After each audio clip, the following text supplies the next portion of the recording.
What's up, YouTube? Capital G here, giving you guys a quick deck profile of the Miracle Zarc Monarchs. And I really like this deck because it kind of feels like it's something new and something old at the same time. Obviously, you get the something old, you get something very familiar in the Monarch engine. We saw earlier this year, especially during the summer, how strong domain Monarch builds could be, winning US Nationals. And then you get the newness of Zarc and all of these incredible monsters out of the extra deck. Even if you don't summon them, you are still actually using them. Things like Odd Eye's Rampaging Dragon, which is coming out in Raging Tempest. We've got Chimera here that's going to be coming out, and Fusion Enforcers, if I'm not mistaken. And it all kind of culminates into just one really fun deck. Now, this is going to be much more of a casual deck. This is not going to be winning any YCSs unless, I don't know, maybe something crazy changes over the next couple of ban lists when, like we finally get Zarc. Although it'll probably only be like one ban list. But what's really cool about this is for anybody who's played Monarchs in the past, or at least over like the last year,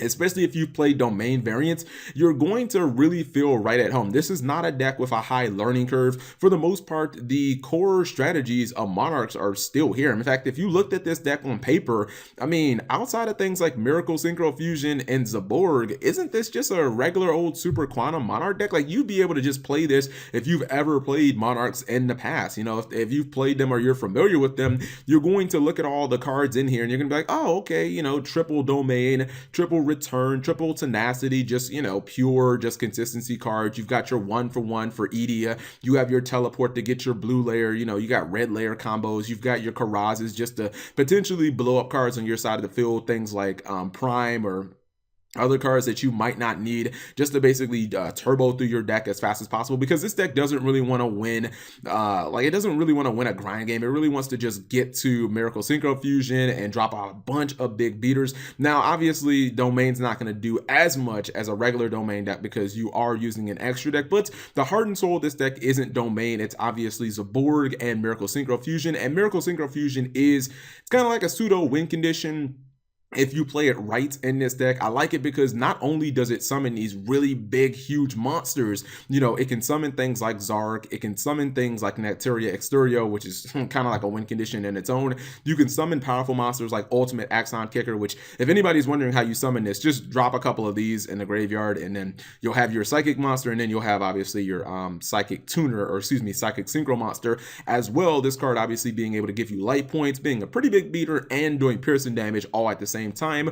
But what's really cool about Miracle Synchro Fusion is it's actually searchable in this deck. A lot of people aren't going to initially realize, but the other heart and soul, Zaborg, which is a really, really underrated card, it's not like super great in a it's not super great in a core Monarch strategy, but when you're running kind of like an off Monarch deck, it does kind of work.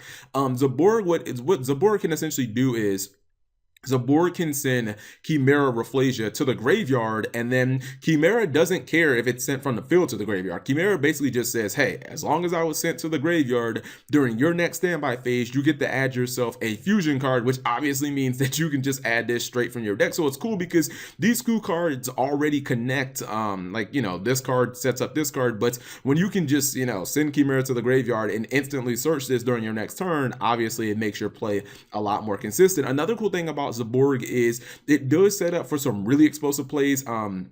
I didn't put Elder Entity Nethys in the extra deck, which, of course, if this was TCG legal, you would 100% run this card, because if you're able to send 3 of these in one turn to the graveyard, you just go nuts on your opponent's board. Generally speaking, Zarc's going to blow your opponent's board up anyway, so it doesn't matter that much, but it just makes your Zarc summon a little safer. It makes it safer from things like Vanity's Emptiness, or like it makes it so that they can't, Solemn the Miracle Synchro Fusion, just random shit like that.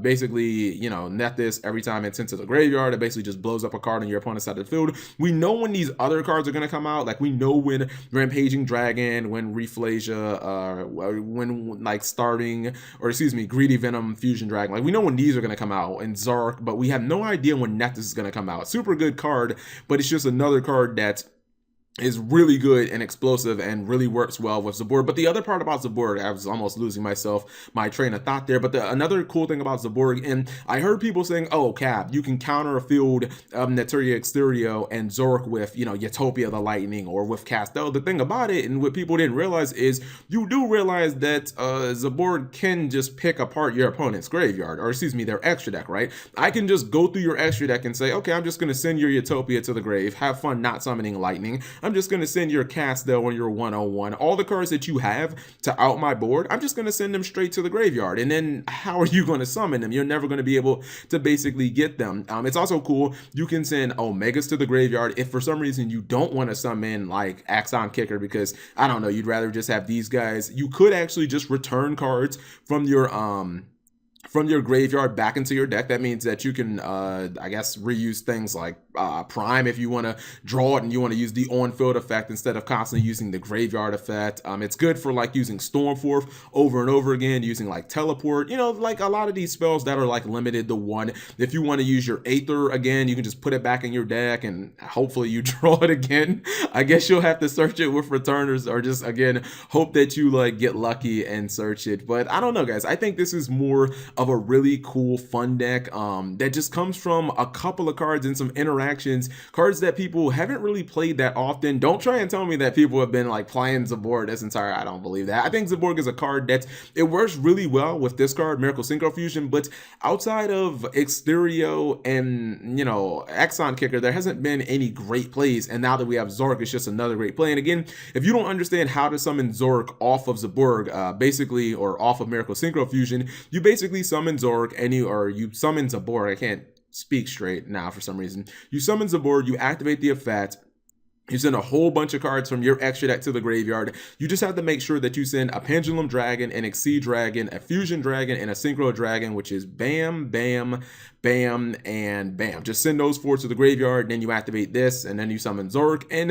that entire time, you're able to get rid of your opponent's extra decks, too. So if you're playing like ABC, just get rid of their fucking ABC Buster Dragons, get rid of their, their Utopia the Lightning, or just get rid of their Utopia, and you can basically take out all the things that can actually kill Zarc. So unless they've got Kaijus or Lava Golem or something like that you just can't foresee, like a Stormy Mirror Force or something like that, you're probably just gonna win. So anyways, a fun deck here. If you guys enjoyed the video, give it a thumbs up. Thank you guys for watching. As always, subscribe if you have not already.